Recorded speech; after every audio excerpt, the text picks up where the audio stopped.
Welcome back to the Shema podcast and part 2 of A History of Rectification with Rabbi Abrams.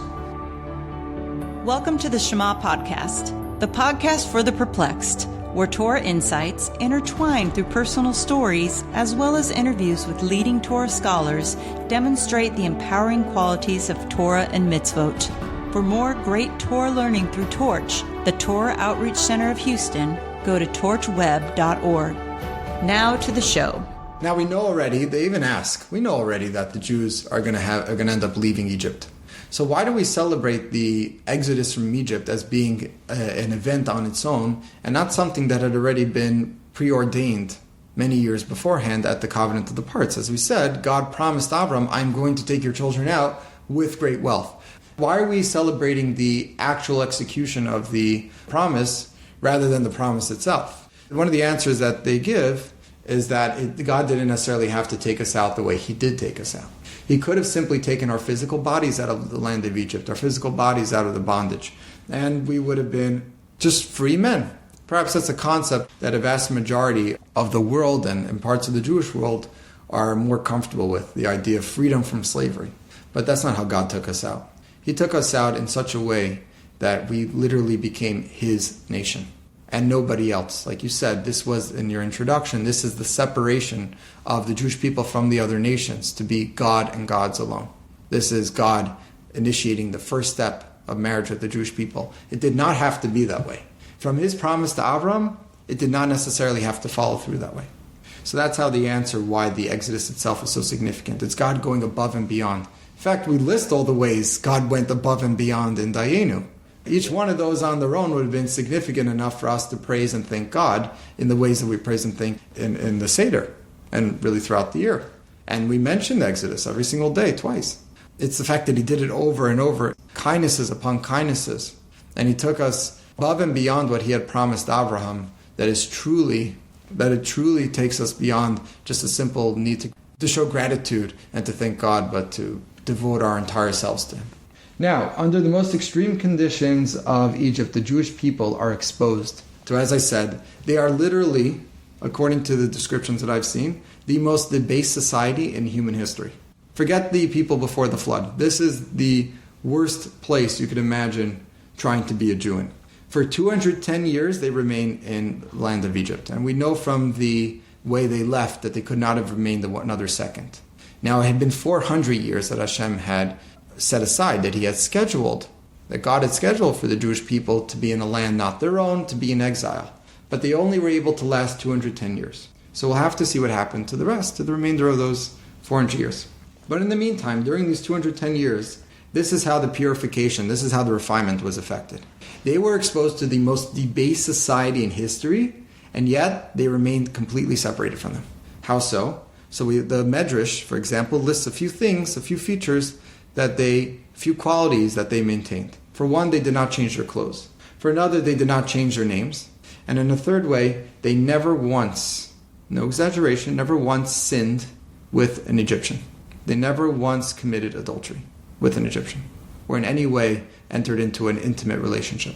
There is one exception, a famous exception, but even that was rape. And that was Dasan.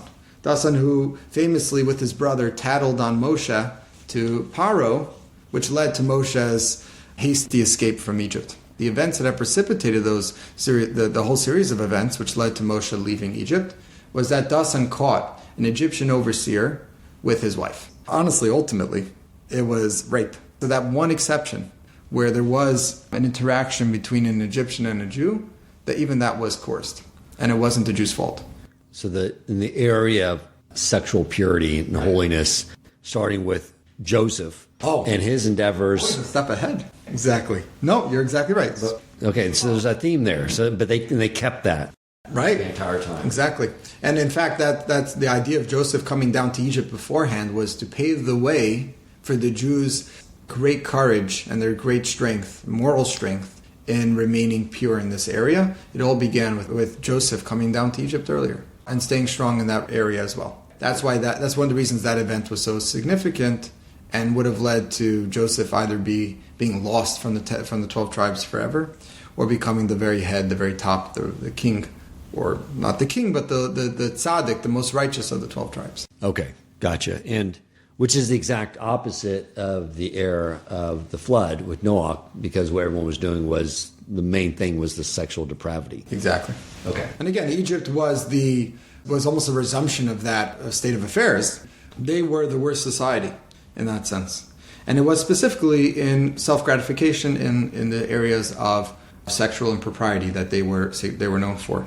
In fact, there are some commentaries, and I think Medrash as well, that discuss the fact that the nations of the world, I think it's described as the nations of the world, could not imagine that there was any way the Jews remained pure and did not intermarry at all with the Egyptians, and that there's no entanglement between the Egyptians and any Jewish women throughout the entire time of the enslavement. In fact, it entirely boggles the mind. It's entirely against the course of nature for a country that's enslaving peoples to not have any events like that. And again, there was one event, but that event was rape, and it was aborted very quickly. But again, other than that, to be so pure, I think it's described as the nations of the world are so shocked, and they're not even shocked, they are so suspicious, so suspect of the Jewish people and how they could ever have maintained their purity. The idea of the purification of the Jewish people is expunging them of all evil, refining them of all of the evil and all the bad within them, and it's in this specific area when it comes to sexual impropriety where they live for 210 years in the land of Egypt, and they are oppressed by them, harassed by them. They are fully subsumed in their culture. We're going to see they sinned in virtually every other way you could sin in Egypt, but they remain pure in this one area. That itself is the purification of the Jewish people. To be so pure in such extreme circumstances, in such extreme conditions, that was the purification of the Jewish people. That's where all the bad was extracted, and they came out very pure at the other end. Now, it's also interesting to note the 4/5 that remain behind. And the Alshich, one of the Kabbalistic commentaries on the Torah, explains that the bad that was extracted from the Jewish people, that was the whole purpose, again, the iron crucible of Egypt, the whole purpose of Egypt, the bad that was extracted is the 4/5. So again, I don't know how to fully develop that idea, but it sounds like the part that left, which we know is 600,000, the part that left is the part that came out pure at the other end. And the bad they left behind ends up being 4/5 or 4 times that number. So I was going to ask you to reconcile the Jews being in the 49th level of impurity with the fact that Jews were keeping their bris milah. Right. And keeping that covenant. That's the thing. They weren't actually being circumcised at that point. They stopped being circumcised when the actual oppression began. But they were still keeping their sexual purity. They're keeping the sexual purity, and that was sort of, I guess you can say it was sort of realized. It realized its full potential when they finally got circumcised at the very end, right before they left. Okay, well then reconcile that level of holiness when it comes to the most challenging of all situations with being in the 49th level of impurity. So that's what I was saying. Every other sin but specifically the sin of idol worship, the Jews, they had descended, they had fallen in that area. And that's why at the sea, the prosecuting angel says to God that why should you save these people and not these people when they both serve idols? He focuses on the one area where the Jews are culpable, where the Jews are indistinguishable from the Egyptians. And even at this point, further separation is required because the Jewish people did assume a lot of the customs, a lot of the behaviors of the Egyptians. But because in one area they remained pure, in that area, they were able to be fully separated from the Egyptians. Did all the Jewish people remain pure, or was it just the 1/5? So that's what it sounds like from the Alshich, that only 1/5 actually remained pure, and the 4/5 that did not actually became subsumed in the Egyptian society, or they perished, something along those lines, and that is the bad that was extracted out. But again, like I said, there still needs to be further refinement. This whole process is seeing the levels of refinement and how it proceeds, but to understand that there's still further refinements required, and that they still haven't reached the level of Adam pre-sin. But that will come very soon. So again, it's an interesting idea to maybe develop as a side, but the sin specifically, or the aspect of Adam's sin, the aspect of the mixture of good and evil in this one area, and in a certain area that was fixed, that was refined during their time in Egypt, was the aspect of sexual impropriety, which was a big part of Adam's original sin. It says in the verse that Chava, Eve, when she viewed the tree, she had a lust for it. A lust, a similar term that is used to describe our desires for sexual gratification, as well as the Medrash that explains the sequence of events there as the snake having a sexual entanglement with Chava and leaving a little bit of himself with her. So there was a big feature of the sin that had involved sexual impropriety, and that was refined during their time in Egypt. But the other aspect of it, the idol worship aspect, the idea of it's all about me and not about God, that aspect remained in the Jewish people, and that will still take some time to fully refine. So even when they leave Egypt, they come out mixed good and bad in one area, but in another area they're separated. Another area, the exile was a success. So when they leave Egypt, they come out for, as you said, the 49th level of Tumah, the 49th level of impurity. So we're understanding now that the 49th level has to do with idol worship. Now they have 49 days before they receive the Torah. Now those 49 days start every single year, or at least while the Beis HaMikdash, while the temple was standing, by the bringing of the Omer sacrifice, the Omer offering, which consists of barley, food that is normally fed to animals. And it culminates, the 49 days, it culminates with the holiday Shavuos, which the unique feature of Shavuos is the bringing of the Shtei Halechem, the two breads. That's the offering of Shavuos, which consists of wheat, which is human food. So now we can understand potentially what the 49 days are meant to do. Each day we are progressing, we are evolving from our base animal state, from our 49th level of impurity, from our lowest of levels, and we're evolving each day, we're progressing each day to the state of man. What's unique about the state of man? Like we said, when Adam was first created, when he's created in his primary, in his intended state, you wanted to look at what is the intended state of man. What is man supposed to look like? Look at Adam before the sin, where the good and the evil are completely separate. He was only good, and he had the ability to affect a change in the bad and elevate it. That's the unique feature of man. Man has an intellect through which he could subjugate his baser instincts, his baser physical form. He could subjugate it to the service of God and elevate it. Man has the same purpose. He has the purpose, he has the function of being able to take the bad and elevate it to the level of good, which you can only do when the good is separated from the bad. So these next 49 days, after the Jews leave Egypt, starting from their very sudden and hasty exodus, all the way till the receiving of the Torah, to their position at the foot of Mount Sinai, it's all about becoming a man. Getting to that point of Adam pre-sin, where you now have the ability to turn the bad into good. Okay, because Adam was, what he recognized was his neshama, his soul. The body was very secondary pre-sin, and that's this whole idea too, is we are this fusion of animal and neshama, and we're accomplishing our mission of returning to Adam by having our neshama commandeer the body. Correct, exactly. And that's the unique mark of man. Animals are not capable of this, but man is. So going from the Omer offering all the way to the wheat offering, from the barley offering to the wheat offering, is meant to symbolize this progress, this progression from animal to man. When we receive the Torah, we are now capable of turning the bad into good. And that is very significant, because when we receive the Torah, we now have the key, we have the tools to turn the bad into good. That is exactly what the Torah is. It's finally the Jewish people receive the guidebook of how to fulfill the purpose of the world, perfect it, to turn the bad into good. And that's exactly what the Torah is. It's a guidebook of how to refine the bad. Tell me if this is true to what I'm about to say, but it seems like in this process of our aspect of our soul and neshama commandeering the body, if you take it from the top down, it's easiest from the top. Like intellectually to know good, bad, holy, impure, right? You get down the next stage, the heart, the emotions. Sometimes they don't really want to go along with it, but it's a struggle. But the most challenging struggle is to go against the sexual urge. Right.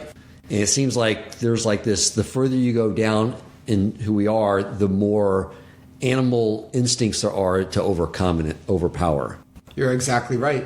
And it's interesting if you follow the whole story from Avram all the way down to Yosef, where you have the first instance of the sexual temptation, at least as it's recorded in the Torah, in the Jewish people. You start with Avram, you go all the way down to Yosef. It does look like it follows that exact same process they just mentioned. It starts with intellectualization, the rationalization of Avraham, where he rationalized that God is the true God and that is the only purpose of mankind. And then it goes all the way to when Yosef finally had to struggle in this one particular area, which, like you said, is the most difficult. And it seems like it follows that exact procession from head down. It was interesting. And Abraham, his final most difficult test was to go against his innate emotional behavior. It was natural for him to be super kind. So his test was to do the exact opposite of kindness based off God's request and kill his son. Exactly. It's not to say that Joseph's test is so much, it's not to say that it's a much greater challenge than what Abraham faced, but it's certainly important to note that the significance of each one of the challenges that the forefathers and our ancestors faced, because it was those challenges that would refine the forefathers themselves and refine their character, that was going to determine exactly what state the Jewish people would find themselves in throughout their history, and with what tools they'll have at their disposal. Because with Abram conquering his urges and conquering his emotions and conquering his natural instincts, and all the way down through Yosef, we now have those tools in our arsenal to conquer our urges and our emotions and our instincts in the same areas. And like you said, it does seem to run the gamut. Not necessarily to compare and pit one against the other, though. Okay, but now that we've gone to Mount Sinai, and we are men again. We are men. In fact, we are one man. We are all unified. United. We are all united as one at the foot of Mount Sinai. It is here that we receive the Torah and the final mission that Adam was supposed to fulfill of perfecting the bad and turning it into good. Perfecting the good and bringing the bad back to the good, which is exactly what he was supposed to do with the temptation of the tree, with the commandment not to eat from the tree of knowledge of good and bad. So we are finally back to the point, like we said, the whole goal was to get back first to the point of Adam pre-sin. Now we're finally back to that point. The Jewish people are on such a level where the bad is not a part of them at all, where they are only good. And now if they can only withstand the advances, the seductions of their environment, of the Yetzer Hara, of the Satan from without, then they will have perfected the world. Which is external once again. Exactly, it's external. And in fact, when you read the whole story about how Satan came to them and tried to convince them that Moshe had actually perished in heaven, which precipitated the events of the golden calf, it says he came upon them, because he did truly come from without. This wasn't an evil inclination from within. This was all manifest externally, and the Jewish people still fell for it. And with that sin, they reincorporated, like Adam did. They reincorporated the evil urge. They reincorporated some of the bad. The mixture became, what had once been separated became a mixture again. What's also interesting, which is also a little bit of a side point, but it's an interesting concept, is the Erev, which we know they were like the principal instigators that caused the sin of the golden calf. So their conversion is what sort of reintroduced impurity back into the collective. Exactly. When the Jewish people left Egypt, again, they were on the 49th level of impurity, but as we saw, that was something they were able to overcome over the subsequent 49 days. By the way, just as a side note, the reason they were able to overcome those 49 levels of impurity is because those were acquired sins. Those were sins that they got while they were in Egypt. Those were the things that they learned from the Egyptians. You take them out of Egypt, or quote unquote, you take the Egypt out of them with the Exodus and the full force of that the Exodus was, the full demonstration of God's oneness in the world, then those character traits will begin to fall by the side, because they're extrinsic character traits. They're extrinsic desires and urges. They are acquired from their environment for the last 210 years. But once they leave that environment and they leave it in the way they did, those extrinsic traits can be removed.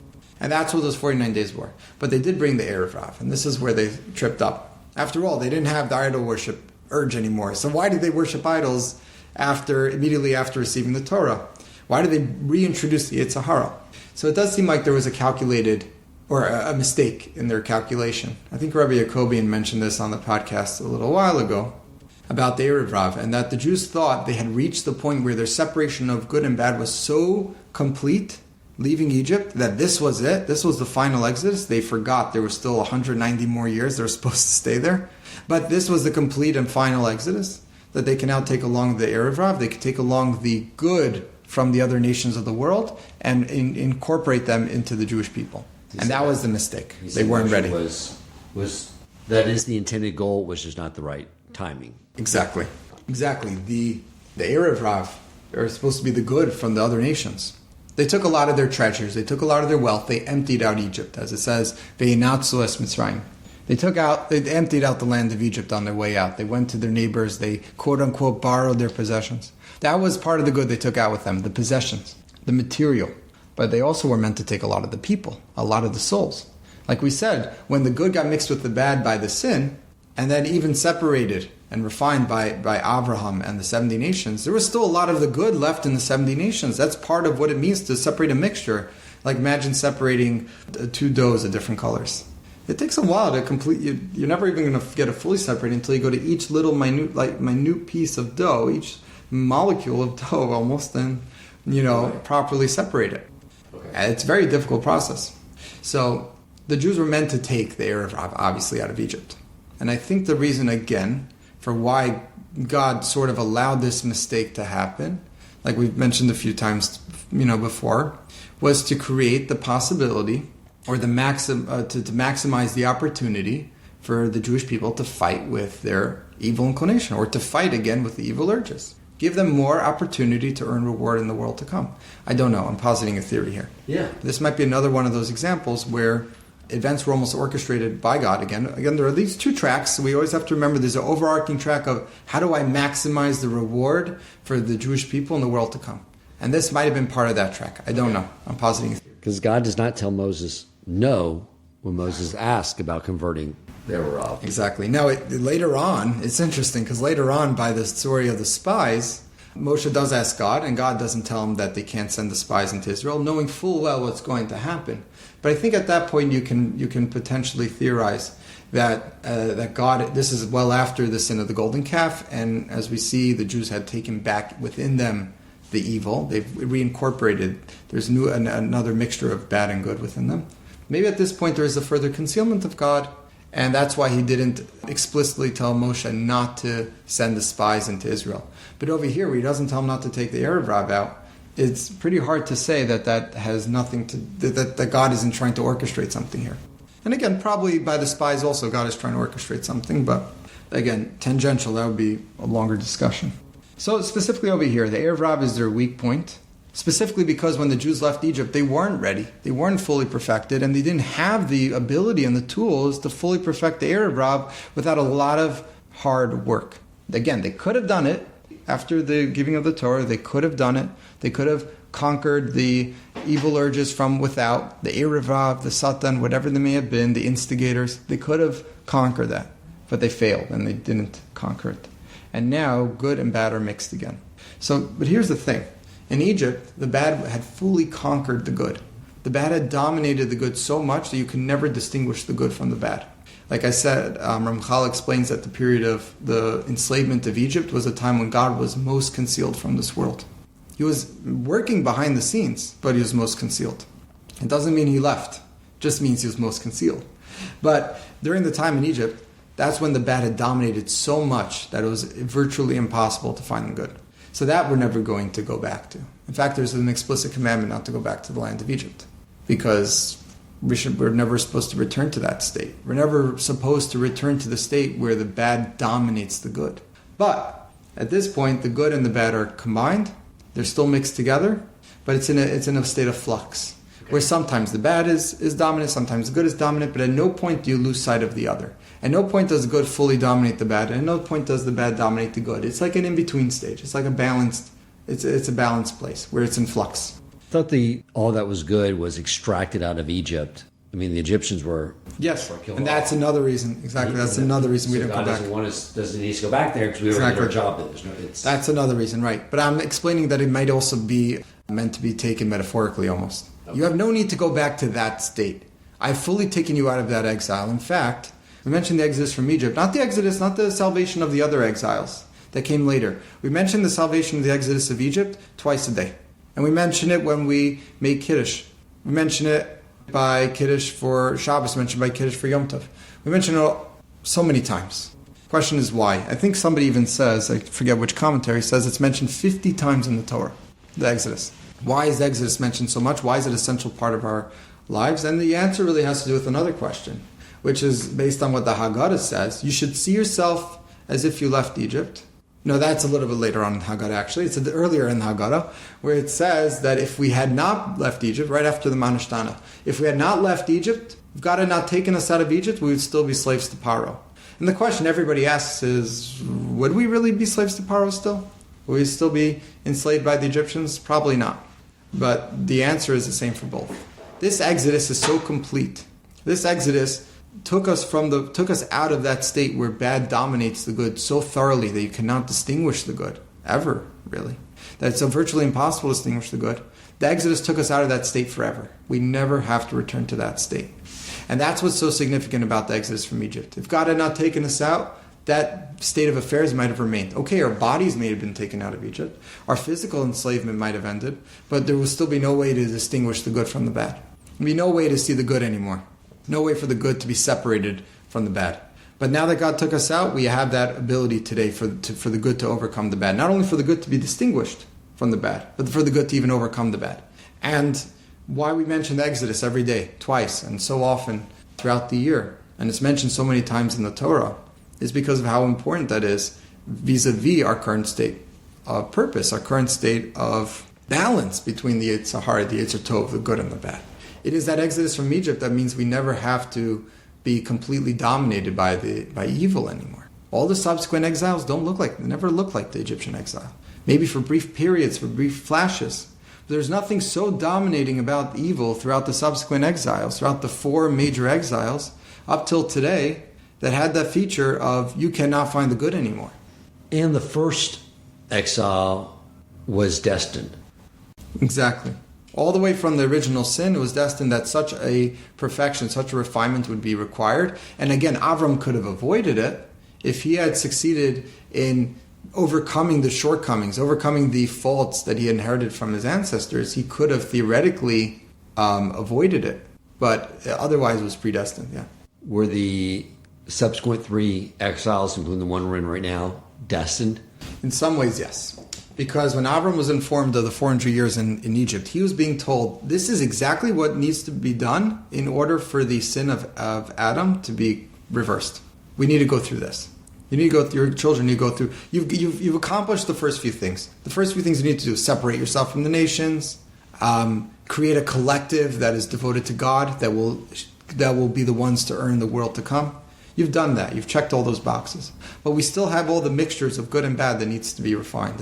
We have the impurities in the gold that need to be extracted. How do we do that? 400 years of exile in the land not their own. Okay. If they had remained the full 400 years in Egypt, would have worked? Okay, that too.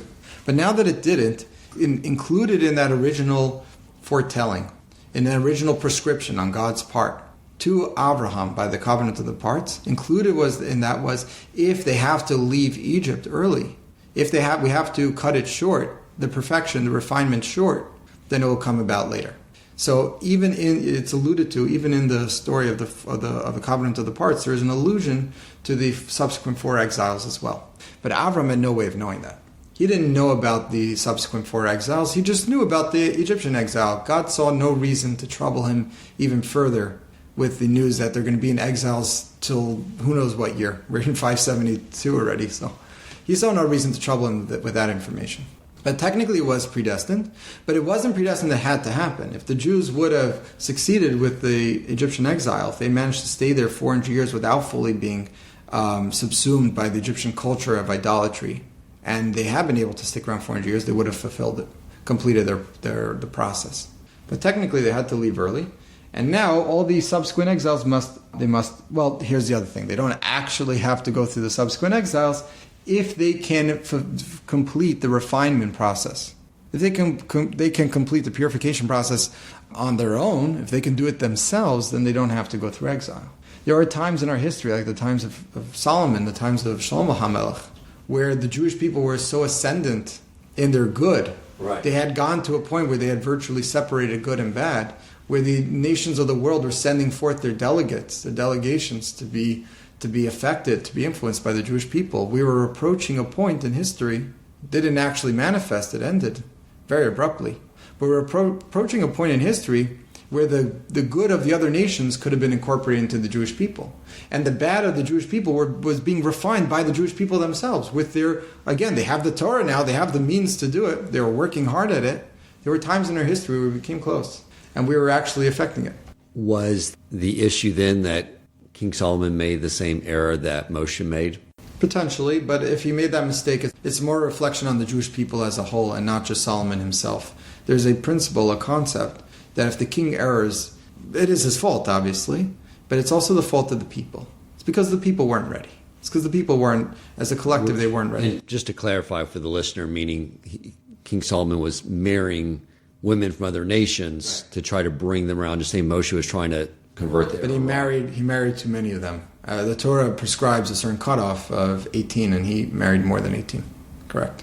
Right. And he ended up becoming influenced by his wives, similar to how the Jewish people were influenced by the Arab Rav. But it was still based off something holy, of infusing them with the Jewish people. But exactly. Probably infused a little bit of arrogance that I can go beyond the suggestive directive of limiting it and do more. So like we said before, he wasn't ready. He didn't realize that potentially, but he wasn't ready. And there was still a little bit of bad within him that hadn't been fully refined. And where did that bad come to where did that bad have its effect on his judgment, on his decisions? In marrying more wives than he should have.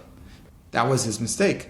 And that came from the faults that he had still within him that he hadn't fully refined. And that's really the problem. That's when these times of good end abruptly.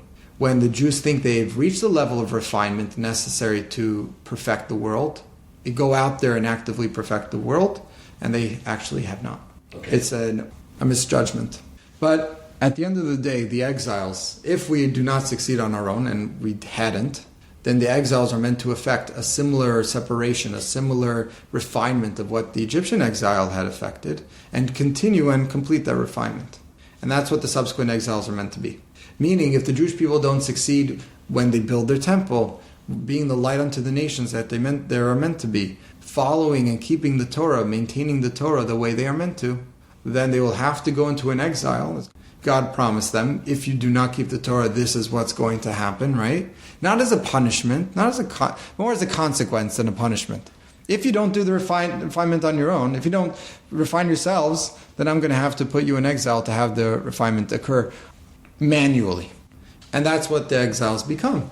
It's us going out into the nations, just like Egypt, being exposed to all the extreme conditions of the other nations, rejecting them, as we do throughout history, shedding some of the bad that we have, and incorporating some of the good, some of the sparks of souls that are in the other nations. And eventually we're going to all be elevated into the era of Mashiach. But that's the idea of going out into the other nations. That's the idea of the exile. Now we're going out to all 70 nations. In Egypt, we could have had all 70 nations right there.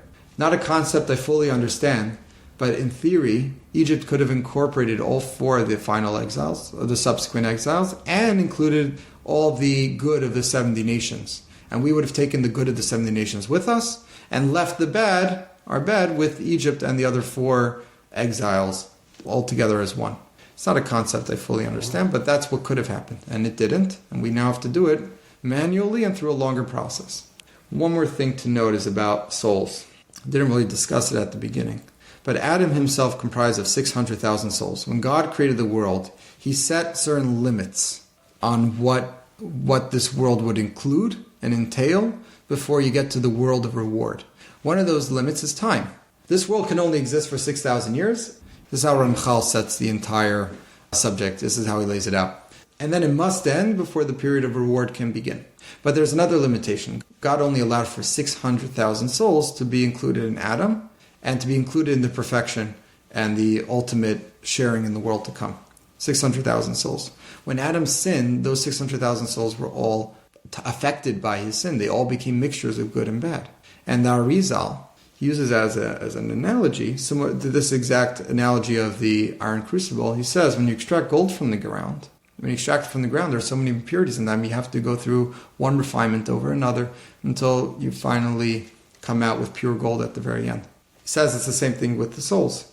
Once souls are affected by sin, which comes from our earthly, physical, base desires, this world can only exist for 6,000 years. Then our souls also need to go through the same purification that gold needs to go through, refinement after refinement. And that's how he says those 600,000 souls need to go through this process throughout history. And they went through the process in Egypt. That's why we left when we were exactly 600,000. We left at 600,000. And that's the 600,000 souls that need to be further corrected and further refined throughout the rest of history. That's what we've been doing. Interesting, he also says the number 600,000 for the souls also equates to the 600,000 letters in the Torah, which, as the Arizal explains, is 600,000 explanations of the Torah. And that's what each soul really is. Each soul really is a manifestation, a new perspective on God. A new perspective on what God is and what He and how to connect to Him. Each one has a new way to connect, and that's why it's the number 600,000. Maybe not exactly why it's that number and not another number, but that's why it's prescribed and limited. 600,000 ways to relate to God through the Torah. 600,000 explanations, and each soul has its own explanation. Beautiful. Anything else you want to add? No, so just that idea of going through from Pesach, and then the Sfiros HaOmer, the counting of the Omer, and then Shavuos, and then finally Sukkos. Sukkos is when we failed. Interestingly enough, Sukkos is when we failed.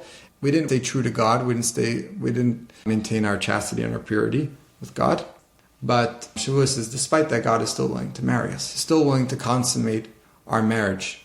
But He consummates it with the Mishkan. The Mishkan is not a place where we simply live in the world of reward, where we just enjoy what we have. The Mishkan is where we still have to work.